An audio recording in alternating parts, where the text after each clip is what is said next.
Hello everyone, তোমরা অনেকে আছো যারা এখনও ক্যানভাসের সাইজ বুঝতে পারছো না, তাদের জন্য আজকের এই ভিডিওটি। এখানে যে পেন্টিংটা দেখছো এটার ভেতরে যে পোর্শন সেটা হচ্ছে 24 ইঞ্চ বাই 24 ইঞ্চ, সাথে আমরা ডাবল ফ্রেমিং করেছি যেটা 4 ইঞ্চেস অ্যারাউন্ড। এখন আমি তোমাদেরকে যে ক্যানভাসটা দেখাচ্ছি সেটা অনেক বড়, 36 বাই 48 ইঞ্চেস। এটা আমার পেজে মোস্ট হট সেলিং একটা প্রোডাক্ট। ব্যাকগ্রাউন্ডে মাল্টিপল কালার্স দিয়ে উপরে আমরা হোয়াইট টোন দিয়ে কালিমা করে দিয়েছি। আমাদেরকে আমরা যে সাইজটি বলে থাকি সেটা হচ্ছে ক্যানভাসের সাইজ। কি ধরনের ফ্রেমিং হবে সেটা তোমরা নিজেরা ডিসিশন দিয়ে আমাদেরকে জানাতে পারো। এখানে যেমন কালিমাতে করা হয়েছে গোল্ডেন কালারের ফ্রেমিং, সাথে ব্ল্যাক কালার ব্যাকগ্রাউন্ড। তো নিচে যেটা আয়তাল কুরসি দেখছো সেটাতে ব্ল্যাক কালারের ফ্রেমিং করা হয়েছে। তোমরা চাইলে সিঙ্গেল ফ্রেমও করতে পারো। প্রাইসটা ভ্যারি করবে ফ্রেমিং এর উপর। পেজে সব বড় বড় ক্যানভাস দেখে অনেকে ভাবছো ছোট ক্যানভাসের আমি অর্ডার নিয়ে থাকি না। তাদের বাজেট কম কিন্তু খুবই সুন্দর সুন্দর টেক্সচার পেইন্টিং নিতে চাও, তারা কিন্তু এই ধরনের ছোট ছোট গ্রাউন্ড ক্যানভাসের সেট নিতে পারো।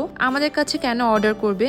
কারণ আমাদের প্রত্যেকটা কাজ খুবই ডিটেইলড আর্ট ওয়ার্ক করা। সিন্স পেইন্টিং আমার প্যাশন, সো আমি প্রাইসিংটাও প্রফেশনাল বা কমার্শিয়াল ওয়েতে রাখি না। The only happiness that I get যখন কাস্টমাররা খুবই স্যাটিসফাইড থাকে উইথ মাই পেইন্টিং। আমাদের অনেক প্রোডাক্টের ছবি আমাদের পেজে আপলোড দেওয়া হয়ে ওঠেনি। আমরা এই ধরনের সেটও করে থাকি। তোমরা যদি কোনো কফি কর্নার করতে চাও তোমাদের বাসায়, অর কিচেন ইউটেন্সিলস অথবা কোনো ধরনের ম্যাক্রেম অ্যান্ড গ্লাস ওয়ার্ক, সেটাও আমাদের কাছে পেয়ে যাবে। Since all of these are handmade, তোমরা তোমাদের রেফারেন্স পিকচার দিয়ে অর্ডার করতে পারো। Thank you for watching. Like, follow and share.